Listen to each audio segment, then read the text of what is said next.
لو أنزلنا هذا القرآن على جبل لرأيته خاشعا متصدعا من خشية الله.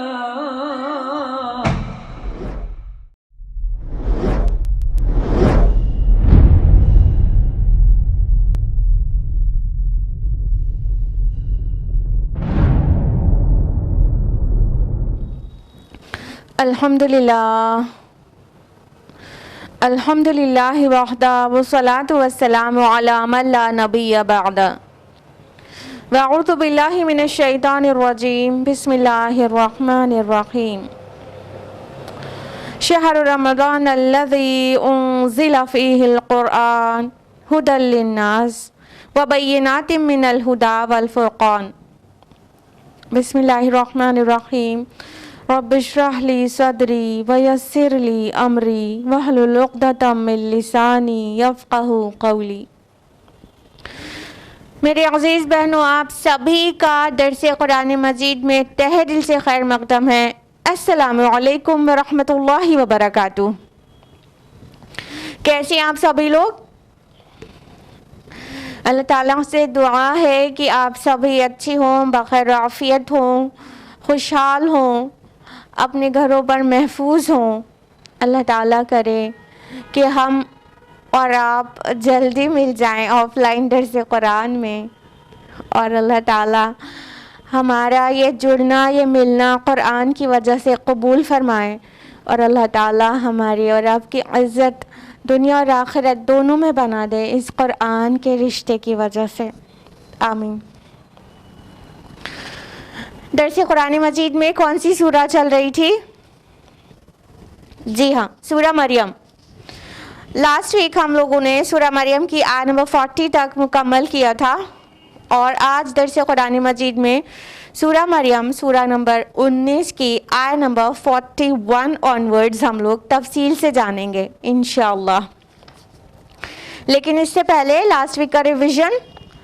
آپ میں سے جن لوگوں نے لاسٹ ویک اٹینڈ کیا تھا یا تو بعد میں آپ نے یوٹیوب پر دیکھ لیا تھا، ان کو پتہ ہوگا کہ لاسٹ ویک ہم لوگوں نے آیت نمبر 31 سے لے کے آیت نمبر 40 تک تفصیل سے جانا تھا. لہٰذا آیت نمبر 31 سے ہم آپ کو ریوائز کرائیں گے تاکہ وہ آپ کو ریکال ہو جائے اور تسلسل بن جائے. اعوذ باللہ من الشیطان الرجیم. بسم اللہ الرحمن الرحیم. آیت نمبر 31 کا ٹرانسلیشن ہے: اور مجھے بابرکت بنایا جہاں کہیں بھی میں ہوں گا، اور مجھے اس نے تاکید کی ہے نماز کی اور زکوٰۃ کی جب تک میں زندہ رہوں. یعنی عیسیٰ علیہ السلام کی جو گفتگو تھی وہ چل رہی تھی، تو عیسیٰ علیہ السلام نے فرمایا کہ اللہ تعالیٰ نے مجھے بابرکت بنایا ہے اور نماز اور زکوٰۃ کی تاکید کی ہے. آیت نمبر 32 میں ہے کہ اور اس نے مجھے بنایا ہے بھلائی کرنے والا اپنی والدہ کے ساتھ، اور اس نے مجھے تند خو بدبخت نہیں بنایا. عیسیٰ مسیح علیہ السلام اپنی والدہ حضرت مریم کا ہی ذکر کرتے ہیں، کیونکہ فادر تو آپ کے تھے ہی نہیں. آیت نمبر 33 میں ہے: اور سلام ہے مجھ پر جس دن میں جنا گیا، اور جس دن میں مروں گا، اور جس دن مجھے اٹھایا جائے گا زندہ کر کے. آیت نمبر 34 میں ہے: یہ ہیں عیسیٰ ابن مریم، یہ ہے حق بات جس کے بارے میں لوگ شک کرتے ہیں. یعنی حضرت عیسیٰ مسیح علیہ السلام کے بارے میں اللہ سبحانہ و تعالیٰ نے تفصیل سے حقیقت کو ریویل کر دیا، اور اس کے بعد فرمایا کہ ذالک عیسیٰ ابن مریم، یہ ہیں عیسیٰ ابن مریم. یعنی مسیح علیہ السلام کی اصل حقیقت جو تھی وہ یہ ہے، یعنی کہ مسیح علیہ السلام اللہ کے بیٹے نہیں ہیں، خدا نہیں ہیں نعوذ باللہ، بلکہ مسیح علیہ السلام بنا والد کے پیدا کیے گئے حضرت مریم سے، اللہ تعالیٰ کے کلمہ کن سے.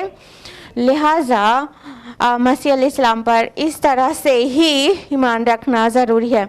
اور دوسری ایکسٹریم پر یہود جا رہے ہوتے ہیں نا. یہود تو معاذ اللہ عیسیٰ مسیح علیہ السلام کو ولد الزنا کہتے ہیں، استغفر اللہ. تو اور عیسائی کیا کرتے ہیں؟ ان کو خدا بنا دیتے ہیں، لیکن اللہ تعالیٰ نے جو اصل حقیقت تھی اس کو قرآن کے ذریعے ریویل کر دیا، الحمدللہ۔ آیت نمبر 35 ہے، اللہ کے شایان شان نہیں ہے کہ وہ کسی کو بیٹا بنائے، وہ پاک ہے۔ جب وہ کسی کام کا فیصلہ کرتا ہے تو اسے کہتا ہے ہو جا، اور وہ ہو جاتا ہے۔ یعنی اللہ تعالیٰ بیٹا کیوں کر بنائے گا؟ اللہ تعالیٰ کی قبضہ قدرت میں ساری کائنات ہے، اور کسی چیز کو ہونے کے لیے، کرنے کے لیے اللہ تعالیٰ کو ورک نہیں کرنا پڑتا، اللہ تعالیٰ کے کلمہ کن سے ہی وہ چیز وجود میں آ سکتی ہے۔ آیت نمبر 36 کا ٹرانسلیشن ہے، اور یقیناً اللہ ہی میرا رب بھی ہے اور تمہارا رب بھی، تو تم اسی کی بندگی کرو، یہی سیدھا راستہ ہے۔ پھر اختلافات پیدا کر لیے مختلف گروہوں نے آپس میں، تو بربادی ہے ان کافروں کے لیے اس بڑے دن کی پیشی سے۔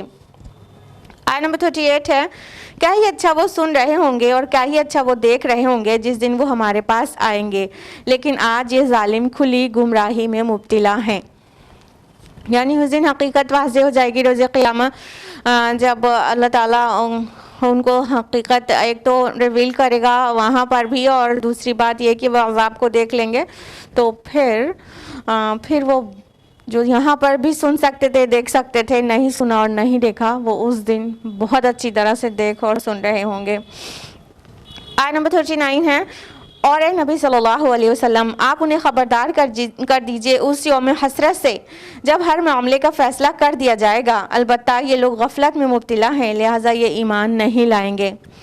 قیامت کو یہاں یوم الحسرت کہا گیا ہے۔ آیت نمبر 40 ہے، یقیناً ہم ہی وارث ہوں گے زمین کے اور جو کوئی اس پر موجود ہے اس کے بھی، اور یہ سب لوگ ہماری ہی طرف لوٹائے جائیں گے۔ یعنی اللہ سبحانہ تعالیٰ ہمارا خالق بھی ہے اور مرجع بھی، ہم اسی کی طرف لوٹ کر جانے والے ہیں۔ باعث بعد الموت پر ایمان لانا اسلام میں فرض ہے، ضروری ہے، اسلام کے ایمان کے 6 پلرز میں سے ایک پلر ہے۔ تو یہ یہاں تک تھا حضرت مسیح علیہ السلام کا تذکرہ جو ہم لوگوں نے لاسٹ ویک کر لیا تھا، الحمدللہ۔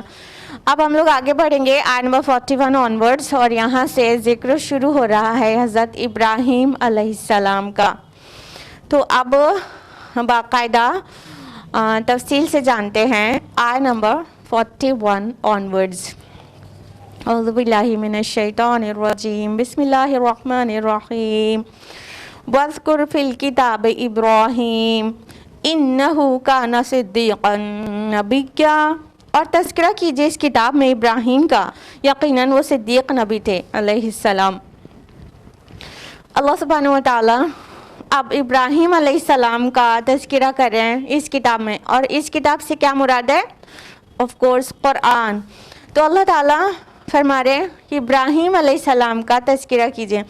اب دیکھیے عیسیٰ مسیح علیہ السلام جس خاندان سے تھے، اب اس خاندان کا ذکر کیا جا رہا ہے۔ تو ابراہیم علیہ السلام کے خاندان سے تھے، اور صرف مسیح علیہ السلام ہی ابراہیم علیہ السلام کے خاندان سے نہیں تھے، بلکہ رسول اللہ صلی اللہ علیہ وسلم اور رسول اللہ کی دعوت جو تھی سب سے اول جو آپ کے مخاطب اول تھے، یعنی مشرکین مکہ، وہ بھی دین ابراہیمی پر ہونے کا دعویٰ کرتے تھے، اور ابراہیم علیہ السلام کی خاندان سے، ان کی ذریت سے تھے۔ یعنی حضرت اسماعیل علیہ السلام کے جو آف اسپرنگس تھی وہ پھیلی تھی وہاں عرب میں۔ تو اب ابراہیم علیہ السلام کا تذکرہ آ رہا ہے۔ اللہ تعالیٰ کہہ رہے ہیں کہ اور تذکرہ کیجیے اس کتاب میں ابراہیم علیہ السلام کا۔ ابراہیم علیہ السلام کی پیدائش 2160 قبل مسیح یعنی BC ہوئی تھی، اور ابراہیم علیہ السلام کی وفات 1985 قبل مسیح یعنی بیفور کرائسٹ ہوئی تھی۔ تو اس حساب سے دیکھا جائے، اگر تورات کی مانے تو ابراہیم علیہ السلام کو جو عمر ملی تھی وہ ہے پوری 175 سال۔ اور جس طرح کی تفصیلات ابراہیم علیہ السلام کے متعلق ملتی ہے تو اس میں یہ ماننے میں کوئی حرج نہیں ہے کہ آلموسٹ ابراہیم علیہ السلام کی عمر 175 سال تھی۔ اور ابراہیم علیہ السلام قدیم عراق کے ار شہر میں پیدا ہوئے تھے، وہاں پر بت پرستی ہوتی تھی اور خدا واحد کو پہچاننے والا وہاں کوئی نہیں تھا. تو ایسی جگہ پر ابراہیم علیہ السلام کو اللہ سبحانہ و تعالیٰ نے مبعوث کیا. اور یہاں پر ابراہیم علیہ السلام کے لیے جو الفاظ آ رہے ہیں وہ ہے صدیقا نبیہ. وہ صدیق تھے، نبی تھے. اگر آپ غور کریں آگے جو تسلسل میں آیات آ رہی ہیں، کئی نبیوں کا ذکر ہے الگ الگ، تو آپ کو پتہ چلے گا کہ یہاں پر ابراہیم علیہ السلام کو صدیق النبیہ کہا گیا ہے، اور آیت نمبر 56 میں ادریس علیہ السلام کے لیے صدیق النبیہ لفظ آیا ہے. جبکہ آیت نمبر 51 اور آیت نمبر 54 میں حضرت اسماعیل علیہ السلام، موسیٰ علیہ السلام اور اسماعیل علیہ السلام ان دونوں کے متعلق رسول النبیہ آیا ہے. دونوں نبی تھے، چاروں نبی تھے، لیکن 2 کے لیے صدیق النبیہ آیا ہے اور 2 کے لیے رسول النبیہ آیا ہے. اس پر اکثر مفسرین کی نظر نہیں گئی، لیکن ڈاکٹر اسرار احمد رحمہ اللہ انہوں نے بہت غور کیا ان الفاظ پر، رسول النبیہ اور صدیق النبیہ، اور اس کا ڈفرینس تلاش لیا. سبحان اللہ. اس کو ہی ہم آپ کے سامنے پیش کرنے جا رہے ہیں کہ ڈاکٹر اسرار احمد رحمہ اللہ نے رسول النبیہ اور صدیق النبیہ کا کیا ڈفرینس بتایا ہے. دیکھیے، انسان جو بھی ایمان لاتا ہے، پھر وہ سورہ فاتحہ میں روز روز ہر رکعت میں کہتا رہتا ہے نا، اہدنا الصراط المستقیم، اے اللہ ہمیں سیدھا راستہ دکھا دے. صراط الذین انعمت علیہم، راستہ ان لوگوں کا جن پر آپ نے انعام فرمایا. اب اللہ تعالیٰ نے انعام کس پر فرمایا ہے، یہ بات آپ کو مل جائے گی سورہ نساء سورہ نمبر 4 آیت نمبر 69 میں. اللہ تعالیٰ فرماتے ہیں وَمَن یُطِعِ اللَّهَ وَالرَّسُولَ، اور جو کوئی بھی اطاعت کرے گا اللہ کی اور رسول کی، فَأُولَٰئِكَ مَعَ الَّذِينَ أَنْعَمَ اللَّهُ عَلَيْهِم مِّنَ النَّبِيِّينَ وَالصِّدِّيقِينَ وَالشُّهَدَاءِ وَالصَّالِحِينَ وَحَسُنَ أُولَٰئِكَ رَفِيقًا. اللہ تعالیٰ فرماتے ہیں کہ جو بھی اللہ کی اور رسول کی اطاعت کرے گا تو ایسے سبھی لوگ ان کے ساتھ ہوں گے جن پر اللہ نے انعام کیا. انعم اللہ علیہم، جن پر اللہ نے انعام کیا. پھر اس کی تفصیلات آ رہی ہیں کہ کن پر انعام کیا. 4 لوگوں پر یہاں پر خصوصی ذکر ہے، من النبیین، نبیوں پر، والصدیقین، اور صدیقوں پر، والشہداء والصالحین، اور شہداء اور صالحین پر. تو اللہ سبحانہ و تعالیٰ فرما رہے ہیں کہ جو بھی اللہ رسول کی اطاعت کرے گا وہ ان لوگوں کے ساتھ رہے گا جن پر اللہ نے انعام کیا، اور انعام ان 4 لوگوں پر کیا ہے، 4 طرح کے لوگوں پر. تو کیٹیگری جو ہائیسٹ کیٹیگری ہے وہ تو ہے نبیین کی، یعنی انبیاء علیہم السلام. تو یہ وہ کیٹیگری ہے جس پر کوئی خود سے رسائی نہیں کر سکتا. نبیوں رسولوں کا چناؤ اللہ سبحانہ و تعالیٰ کرتا ہے، اور کوئی بھی اپنی عبادت اور ریاضت کے ذریعے نبوت تک نہیں پہنچ سکتا. یہ چناؤ اللہ کا ہے. باقی 3 کیٹیگری ہے جو انسان کے عمل، اس کے ایمان کی وجہ سے وہ وہاں پر پہنچ سکتا ہے کوشش کرنے پر. تو نبیوں کے جسٹ بعد والی جو کیٹیگری ہے وہ ہے صدیقین کی. صدیقین کی کیٹیگری جو انبیاء کے جسٹ بعد والی ہے. صدیق لفظ صادق کا مبالغہ ہے، یعنی وہ جو بہت سچا ہو، بہت سچا ہو، اور جو حق کو جب اسے پیش کیا جائے تو فوراً اس کی تصدیق کر دے، تو اس کو بھی صدیق کہا جاتا ہے. تو سیکنڈ ہائیسٹ کیٹیگری ہے جو ایمانی لیول اور اعمال صالحات کے پوائنٹ آف ویو سے، وہ ہے صدیقین کی. اور تھرڈ کیٹیگری ہے وہ ہے شہداء کی. شہداء یعنی گواہی دینے والے اور اللہ کی راہ میں اپنی جان قربان کرنے والے. اور چوتھی کیٹیگری ہے صالحین کی، جو نیک صالح ہیں، جو بہت گناہوں سے بچتے ہیں. تو اگر الٹا دیکھا جائے تو سب سے پہلی کیٹیگری ہے ان کی جن پر اللہ نے انعام کیا ہے، ان میں سب سے بیس لائن کیٹیگری ہے وہ صالحین کی ہے. پھر اس کے اوپر کی کیٹیگری ہے شہداء کی، اس کے بھی اوپر کی صدیقین کی. یہ انسان اپنی کوشش سے، اپنے اعمال سے، اپنی نفس کو ٹرین کر کے یہاں تک پہنچ سکتا ہے. اور فورتھ اور ہائیسٹ کیٹیگری جو ہے وہ کیا ہے؟ وہ ہے انبیاء کی، جس پر اپنی کوشش سے کوئی نہیں پہنچ سکتا. اللہ تعالیٰ جس کو نبی چن لے تو وہ نبی ہو جاتا ہے. تو اب یہاں پر بات آ رہی ہے کہ صدیقین اور شہداء جو الگ الگ اصطلاحات ہیں اس پر وہ کیا ہیں اور آپس میں ان کا کیا ڈفرینس ہے. تو اگر آپ دیکھیں کہ ماڈرن سائیکالوجی کئی ٹائپس کی پرسنالٹی کو ڈسکرائب کرتی ہے. اس میں ایک پرسنالٹی ٹائپ ہے extrovert type personality. Extrovert type کے لوگ کیسے ہوتے ہیں؟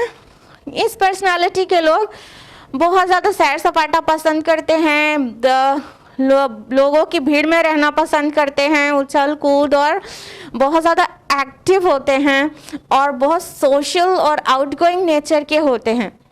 تو اس طرح کے جو لوگ ہیں جو تنہائی پسند نہیں کرتے اور سوشل لائف پسند کرتے ہیں اور آؤٹنگ بہت پسند کرتے ہیں، اس طرح کے پرسنالٹی ٹائپ کو کہا جاتا ہے ایکسٹروورٹس. اور دوسری پرسنالٹی ٹائپ ہوتا ہے انٹروورٹس. انٹروورٹس کیسے ہوتے ہیں؟ یہ بہت زیادہ تنہائی پسند کرتے ہیں اور بھیڑ سے اور شور غل سے مطلب انکمفرٹیبل فیل کرتے ہیں. یہ غور و فکر پر بہت فوکس کرتے ہیں اور بہت کوائٹ اور ریزروڈ رہتے ہیں اور تھاٹفل نیچر کے ہوتے ہیں.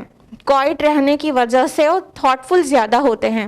تو یہ پرسنالٹی ٹائپ ہے انٹروورٹ پرسنالٹی. اور تیسری پرسنالٹی ٹائپ ہے ایمبیورٹس. ایمبیورٹس کیسے ہوتے ہیں؟ جن میں یہ دونوں ہی چیز پایا جاتا ہے، یعنی کسی موقع پر وہ ایکسٹروورٹ بنتے ہیں اور تو کسی موقع پر وہ انٹروورٹ بنتے ہیں اور غور و فکر بھی کرتے ہیں اور آؤٹ گوئنگ نیچر بھی رکھتے ہیں. یہ دونوں ہی چیز ایک ساتھ موجود ہوتی ہے جن میں ان کو ایمبیورٹس کہا جاتا ہے. لیکن ایمبیورٹس بہت کم ہی لوگ ہوتے ہیں اور شاذ و نادر ہی ایسا ہوتا ہے کہ ایسے لوگ انٹروورژن اور ایکسٹروورژن کا بیلنس مینٹین کر پائیں، یعنی دونوں ہی طرح سے وہ بہت زیادہ بیلنسڈ ہو، ایسا بہت کم ہو پاتا ہے. تو بہرحال کچھ جو ایکسٹروورٹس ہوتے ہیں ان کی جو مثال ہے ان کی جو ٹائپ ہے، جو قرآن جو ورڈ یوز کر رہا ہے وہ شہداء ٹائپ کی پرسنالٹی، مطلب شہداء بنتے ہیں الٹیمیٹلی. کیونکہ جو انٹروورٹس ہوتے ہیں وہ تو اتنے خاموش مزاج ہوتے ہیں اور اتنا مطلب غور و فکر اتنا زیادہ کرتے ہیں، اپنی فطرت میں غور کرتے ہیں، کائنات میں غور و فکر کرتے ہیں، تو وہ حقیقت کو پا جاتے ہیں. یہاں تک کہ ان کے پاس ابھی رسول کی دعوت پہنچی بھی نہیں ہوتی ہے، لیکن حقیقت کو کافی حد تک پا جاتے ہیں، پہنچ جاتے ہیں. بس باہر سے ایک دعوت ملنے کی دیر رہتی ہے. جیسا کہ ہے ابو بکر رضی اللہ عنہ. حضرت ابو بکر رضی اللہ عنہ انٹروورٹ ٹائپ کے تھے اور غور و فکر کے نتیجے میں وہ سچائی کو جیسے پہنچ ہی گئے تھے اور انہوں نے کبھی شرک نہیں کیا، انہوں نے کبھی شراب نہیں پی اور کوئی بھی بری چیز ان کو خود ہی اپنے اندر کی جو میلانات ہوتے ہیں وہ ہی کبھی رانگ کی طرف نہیں تھے. تو یہ تھے ابو بکر رضی اللہ عنہ. تو ان کو رسول اللہ نے جیسے ہی دعوت پیش کی، جیسے ہی آپ نے اللہ تعالیٰ کی طرف ان کو دعوت دیا وحی آنے کے بعد، تو انہوں نے فوراً تصدیق کی، فوراً. اور ان کا لقب صدیق ہے، صدیق. انہوں نے تصدیق، امیڈیٹ تصدیق کی. تو یہ تو تھے انٹروورٹ ٹائپ کے حضرت ابو بکر رضی اللہ عنہ. اگر اور اسلامک ہسٹری میں اور نام کو جاننا ہو تو پھر حضرت خدیجہ رضی اللہ عنہ ہو گئیں. وہ بھی بہت طاہرہ خاتون تھی. ان کا ایمان لانے سے پہلے ہی، رسول اللہ کی دعوت پہنچنے سے پہلے ہی ان کو طاہرہ لوگ جانتے تھے. اور حضرت عثمان بن عفان رضی اللہ عنہ، یہ سب انٹروورٹ ٹائپ کے تھے.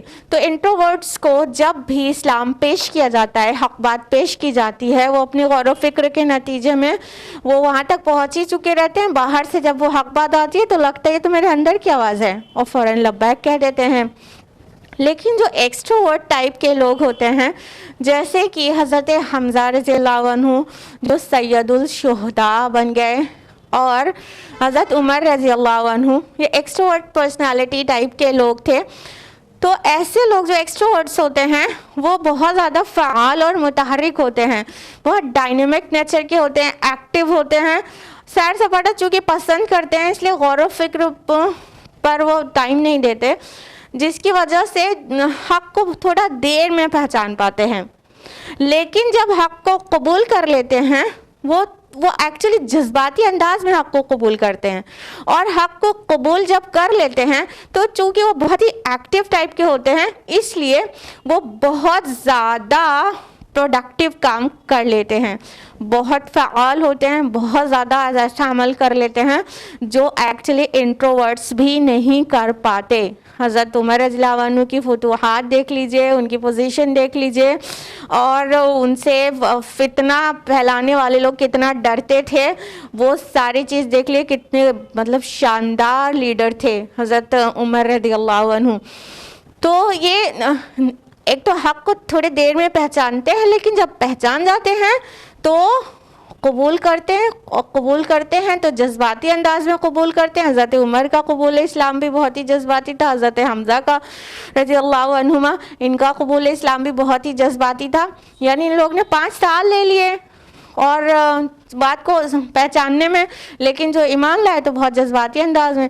حضرت حمزہ 5 سال تک سوچے چچا ہیں رسول اللہ کے، اور 5 سال تک پہچان ہی نہیں پا رہے حق کو، اور پھر ایمان لاتے ہیں تو کس حال میں. مطلب ان کی لونڈی بتاتی ہے کہ ابو جہل نے تمہارے بھتیجے کو یہ اور یہ کہا، جاتے ہیں غصے میں اور ابو جہل کو سخت سست سناتے ہیں، اور اس کے بعد اسی وقت شہادت دے دیتے ہیں کہ تو میرے بھتیجے کو مطلب پریشان کرے گا، تو لے اب میں بھی اس کے ہی دین پر ہوں.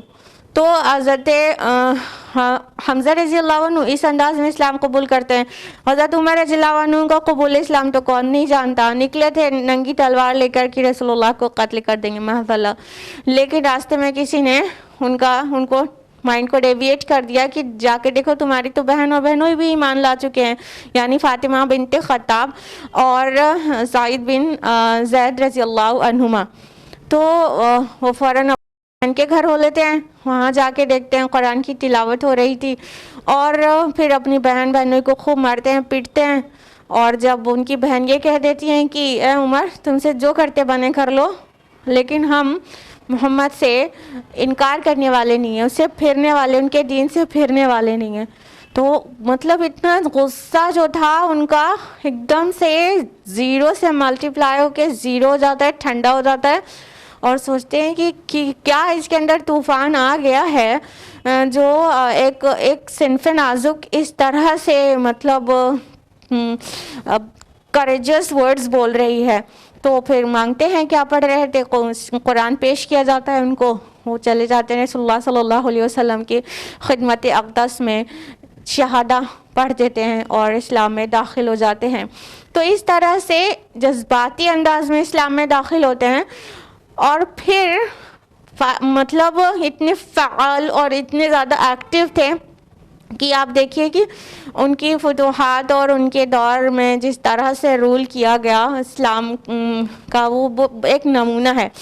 تو یہ جو پرسنالٹی ٹائپ ہے ایکسٹروورٹس، ان کی مشابہت شہداء سے ہے، کیونکہ یہ شہادت دیتے ہیں حق کی اور پرزور شہادت دیتے ہیں.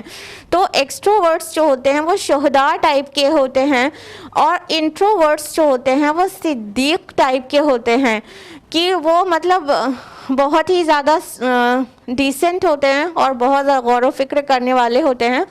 تو ان کی وہ جو ہے صدیقیت پر ہوتے ہیں. تو قرآن مجید میں یہاں پر سورہ مریم میں جو 2 مرتبہ صدیقہ نبی آیا ہے، وہ جو رسول